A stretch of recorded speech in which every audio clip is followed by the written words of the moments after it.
A 3 giorni dall'avvio dei lavori sul Ponte Nuovo sono grandi i timori per le ricadute sul commercio. Il caso Isaac piomba in consiglio comunale e conferma la volontà di dismettere Villa Serena. Il ministro Nordio a Venezia conferma che ci saranno forze su misura per il Tribunale della Pedemontana.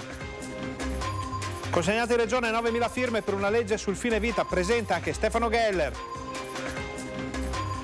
In arrivo un'ondata di maltempo, segnalati forti venti e rovesci anche su Pedemontana e rilievi.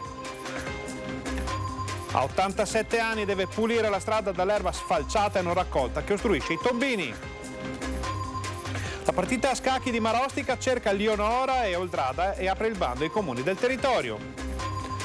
Ore via Sant'Antonio a Tombolo per un incendio di un'azienda che smaltisce rifiuti. Etra approva il bilancio del 2022 con un utile di quasi 5 milioni di euro.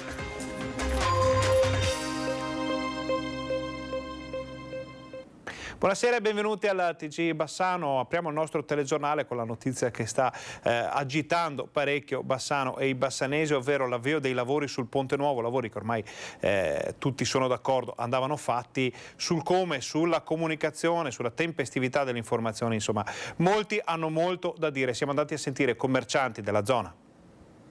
In pratica ci hanno avvisato tramite stampa e quindi non sappiamo bene come funzionano i lavori.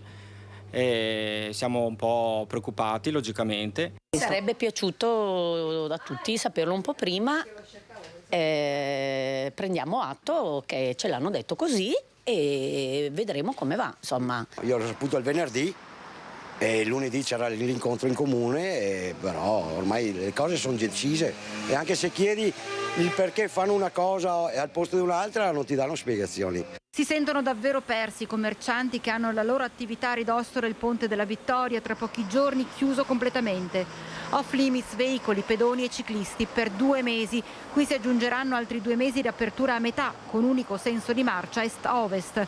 C'è di più perché in contemporanea partiranno anche le asfaltature a ovest del ponte e i lavori della nuova rotatoria ai 3 ponti. C'è molta preoccupazione. È impossibile dire che non sia penalizzata, certamente può essere un po' penalizzata.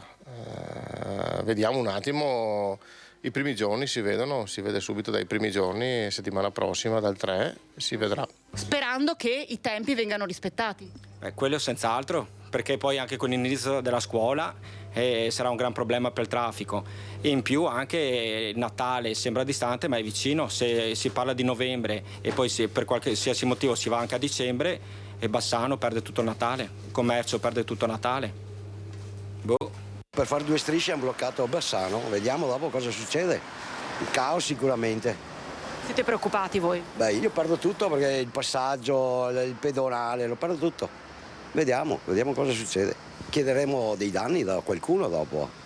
A questo punto. Il ponte viene chiuso, poi lungo la parte ovest sono in corso le asfaltature e in fondo ai 3 ponti c'è la rotatoria. Ma mettiamo qualcos'altro? Non lo so, cosa manca? Non lo so. Speriamo che molti bassanesi vadano in vacanza. Ecco, per fortuna le scuole sono chiuse. Spero che l'amministrazione faccia lavorare tanto questi operai e che possiamo, insomma, che siano davvero 2 mesi, davvero. L'altro tema di questo periodo è quello che lega Villa Serena all'Isac, forse il piano Mar, un tema che è piombato in consiglio comunale. Sentite cosa ha risposto l'assessore Andrea Zonta a un'interrogazione delle opposizioni. Isaac, Villa Serena, piano Mar. Case di riposo pubbliche e private, strategie politiche che condizioneranno il futuro della città e rapporti di potere scuotono il Consiglio Comunale bassanese, dove è piombata all'ultimo minuto l'interrogazione delle minoranze sull'evoluzione dell'assetto dei servizi per anziani in città. Per l'amministrazione Pavana, rappresentata in questo caso dal vice sindaco Andrea Zonta, il problema dell'Isac non è gestionale ma strutturale. Il problema non è pertanto una questione di gestione, ma è insito in una struttura di accoglienza vetusta, molto dispersiva e con problemi di tipo strutturale, di accessibilità e di sicurezza antincendio, estremamente energivora e costosa, che non garantisce un risultato sostenibile dal punto di vista economico, costi energetici e costi organizzativi, ma soprattutto riguardo al benessere dei nostri anziani ospiti e dei loro familiari. Insomma, Villa Serena non è più adeguata. E benvengano per la giunta Pavan i progetti dell'ISAC di dismetterla per portare gli anziani in una nuova ala della residenza Sturm. L'amministrazione comunale guarda con favore all'iniziativa del CDA di ISAC perché delinea una soluzione, anche se parziale, ad un problema che ormai non può essere procrastinato e lo fa partendo da risorse economiche proprie con un piano finanziario sostenibile. Sentiamo la risposta delle opposizioni su questo tema. Se l'amministrazione parla di problemi strutturali, l'opposizione ricorda cos'è accaduto solo poche settimane fa proprio in Consiglio, dove il CDA guidato da Clemente Peserico è stato sfiduciato quasi all'unanimità dall'Assemblea. Quando il vice sindaco asserisce che non si tratta di problemi di gestione, ma di problemi di edificio, smentisce ciò che hanno votato tutti i consiglieri, quasi tutti i consiglieri comunali di questo Consiglio, che hanno sfiduciato un CDA per problemi di gestione. Cioè non hanno criticato un CDA per problemi di gestione, lo hanno sfiduciato. A questo punto vanno osservate, secondo l'opposizione, le dinamiche che hanno portato allo svuotamento di Villa Serena. Villa Serena si è svuotata nel tempo soprattutto per problemi di gestione, perché fino a prima del Covid l'edificio versava grosso modo nelle condizioni in cui versa anche oggi. Villa Serena era quasi pieno. Si è svuotato in parte col Covid, come tutte le altre case di riposo. Poi, dopo il Covid, le altre case di riposo sono tornate ad essere piene, talune persino con liste d'attesa. Villa Serena è vuota per 2/3. E non è tutto. Ecco l'eclatante notizia raccolta dai consiglieri. Io so che da dopodomani, 1° luglio, non ci sarà più un lavoratore ISAC presso Villa Serena. Lo stanno scientificamente svuotando Villa Serena. E ora sono in molti a chiedersi se l'annunciata dismissione di Villa Serena e l'arrivo di nuove case di riposo con il piano Mar sia solo una coincidenza.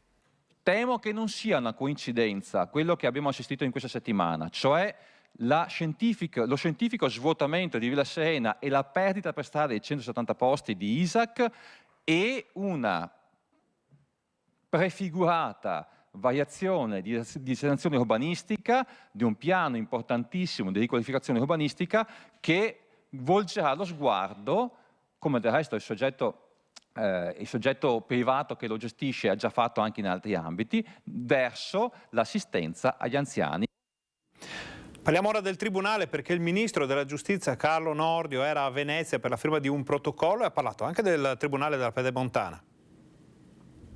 Laddove riuscissimo nell'impresa di avere più personale amministrativo e più magistrati, magari ricreando, parlo in ipotesi, il Tribunale di Bassano, questo sarebbe addirittura un aiuto per i tribunali viciniori, perché a parità di risorse verrebbero sgravati di una serie di contenziosi che invece verrebbero devoluti alla competenza del Tribunale che venisse riaperto. Eccola la risposta che tanti aspettavano sul futuro del Tribunale di Bassano. A darla è niente meno che il ministro della Giustizia Carlo Nordio, che ribadisce con chiarezza un fatto sul quale molti avevano sollevato perplessità. Se si farà il Palazzo di Giustizia della Pedemontana, questo sarà dotato di forze proprie. E Nordio rincara la dose, chiarendo una volta per tutte che laddove si dovesse arrivare a una riapertura di 1, 2, 3, 4 di queste strutture a suo tempo soppresse, questo non avverrebbe mai, e sottolineo mai, a discapito degli uffici vicini. Il ministro ribadisce proprio che il personale sarebbe l'ultimo dei problemi. In poche parole, non sottrarremo mai né magistrati né collaboratori amministrativi per creare o ricreare questi nuovi. Anzi, il protocollo siglato nelle scorse ore con la Regione sulle graduatorie per i concorsi potrà aiutare questi percorsi virtuosi, fornendo personale amministrativo alla struttura bassanese. Potremmo farlo, se decidessimo di farlo, proprio perché attraverso questo aumento straordinario di aiuti di personale amministrativo, di cui oggi iniziamo questo virtuoso percorso, e l'aumento, anche qui ci auguriamo, molto forte di magistrati, tutto questo potrà avvenire con l'immissione di energie e di personale nuovo. Sul Tribunale della Pedemontana si è già espresso il territorio, confermando l'unità di intenti di politica, cittadini, categorie produttive e ordini professionali. La palla passa ora al governo, dopo gli incontri a Bassano con il sottosegretario alla Giustizia Andrea Ostellari. Per quanto riguarda il Tribunale di Bassano, l'istanza di un'eventuale riapertura deriva dal fatto che si tratta di un'area ad altissima concentrazione industriale, commerciale, finanziaria e quindi con un contenzioso che meriterebbe, secondo i sostenitori, la riapertura. Oggi a Venezia sono state consegnate alla Regione 9.000 firme per una legge sul fine vita. C'era anche Stefano Geller. Sono molto contento del risultato che abbiamo ottenuto in Veneto. Affetto da distrofia muscolare, Stefano Geller di Cassola è stato il primo veneto ad ottenere pareri favorevoli alla procedura per il suicidio medicalmente assistito. Questa mattina era anche lui a Venezia, assieme agli attivisti della campagna Liberi Subito, a depositare le migliaia di firme raccolte in Veneto a sostegno di una proposta di legge dell'associazione Luca Coscioni per regolamentare l'aiuto medico alla morte volontaria. Abbiamo cominciato a raccogliere le firme il 4 di febbraio di quest'anno e il 16 aprile avevamo raggiunto la 7.000ª firma, solo firme dai banchetti. Abbiamo consegnato oggi 9.027 firme. Il Veneto è la seconda regione dopo l'Abruzzo ad aver depositato le firme nel proprio Consiglio regionale. Presto accadrà anche in Piemonte, Emilia-Romagna e Friuli Venezia Giulia. Un diritto fondamentale è quello di non dover subire la sofferenza perché lo ha deciso qualcun altro. Ecco perché depositiamo questa legge regionale di iniziativa popolare per chiedere che invece la libertà di scegliere fino alla fine della propria vita sia garantita e non siano frapposti degli ostacoli di sabotaggio burocratico a questo diritto.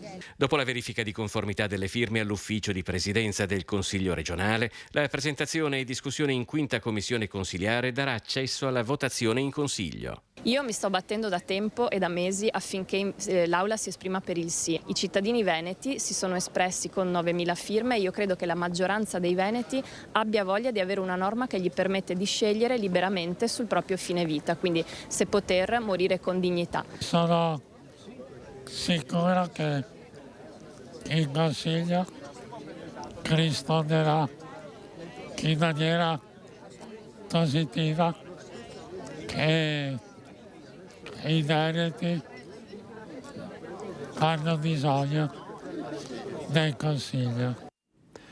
Torniamo a Bassano per una segnalazione che ci arriva da un'anziana che è costretta a tenere pulita la propria strada perché i tombini sono ostruiti dall'erba tagliata. Vediamo.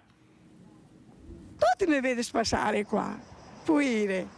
Non è giusto che mi devo fare che pago le tasse e cioè è giusto che venga pulito, siamo peso dei bestie qua. È esausta la signora Pierina, 87 anni, ogni giorno costretta a pulire il vialetto di fronte alla sua abitazione a causa dell'erba sfalciata dal comune e poi abbandonata che ostruisce i tombini di via Leonardo da Vinci. Un'area verde ripulita, un'erba tagliata da più di 15 giorni e mai raccolta, pericolosa però per tutta la zona durante il maltempo.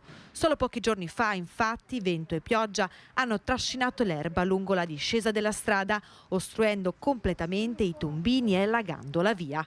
E così Pierina, per paura di nuovi allagamenti, ogni giorno scopa la mano, spazza per qualche ora il viale di casa.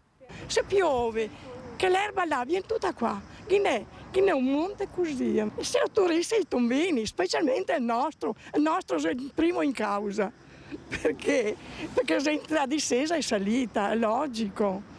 Io ormai non che faccio più, sempre mettermi qua a venire a pulire tutto quanto. Sono stanca, ho quasi 88 anni. E questo è l'appello all'amministrazione comunale d'Etra.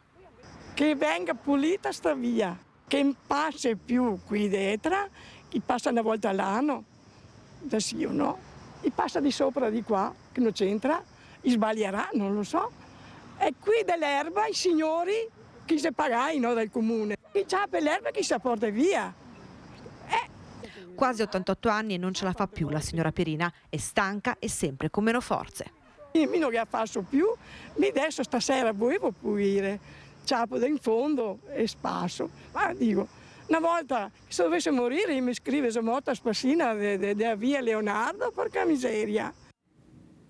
E anche voi potete segnalarci situazioni di degrado sotto casa al numero 340 321 8379, vi mandando foto o video via WhatsApp oppure via mail a redazione@reteveneta.it.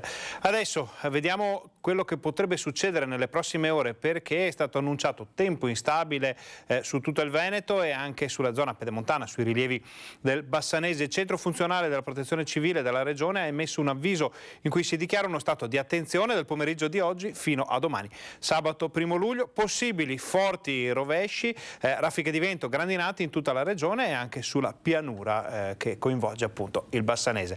Vediamo le novità per la partita a scacchi a Marostica adesso. Una dama dalla chioma dorata e una dai lunghi capelli bruni. Torna il tradizionale appello della Pro Marostica per partecipare al bando di Leonora e Oldrada, le protagoniste femminili della celebre partita a scacchi. Saranno ammesse alla selezione le giovani tra i 18 e 32 anni, ma quest'anno c'è una novità. Si cercano le nuove dame, oltre che a Marostica, anche a Bassano, Breganze, Bressanvido, Colceresa, Fara Vicentino, Nove, Pianezze, Pozzoleone, San Giorgio di Perlena, Schiavon, Sandrigo e Salcedo. La domanda di partecipazione dovrà giungere agli uffici della Pro Marostica entro il 2 luglio, ma facciamo un passo indietro nel tempo, o meglio nella leggenda. Si narra che nel lontano 1454 due valorosi guerrieri, Rinaldo d'Angarano e Vieri da Vallonara, si innamorarono della bella Leonora, figlia del castellano Taddeo Parisio, e per la sua mano si sfidarono a duello. Ma per evitare il cruento scontro, il castellano decise che la mano della figlia maggiore, Leonora, sarebbe andata al rivale che avesse vinto la partita al nobile gioco degli scacchi, e lo sconfitto avrebbe sposato la figlia più piccola, Oldrada. Una leggenda che quest'anno festeggia un compleanno speciale, i 100 anni della partita a scacchi a personaggi viventi a Marostica, un sogno che continua a vivere nel tempo.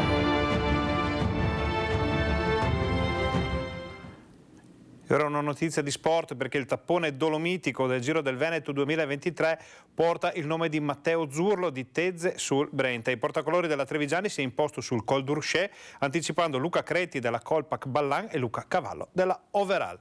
Vediamo ora tutte le altre notizie del territorio.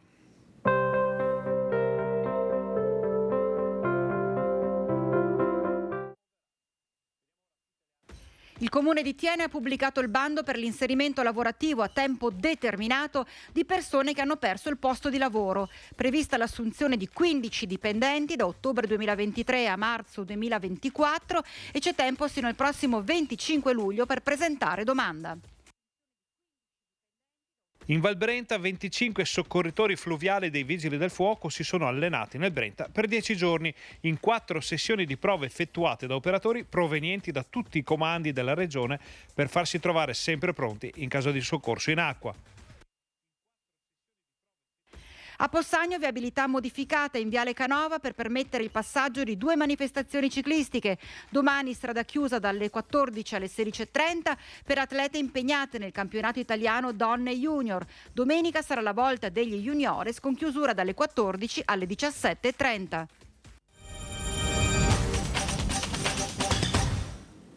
Ci spostiamo in Alta Padovana per la cronaca, perché c'è stato un incendio ieri pomeriggio in un'azienda che smaltisce rifiuti in via Sant'Antonio a Tombolo. Nessuna persona è rimasta coinvolta, impegnate nello spegnimento di 40 quintali di carta riciclata le squadre dei Vigili del Fuoco di Cittadella e Castelfranco Veneto con 4 mezzi. Le fiamme sono state subito circoscritte, non ci sono danni per la struttura aziendale. Vediamo ora i risultati del bilancio di Etra.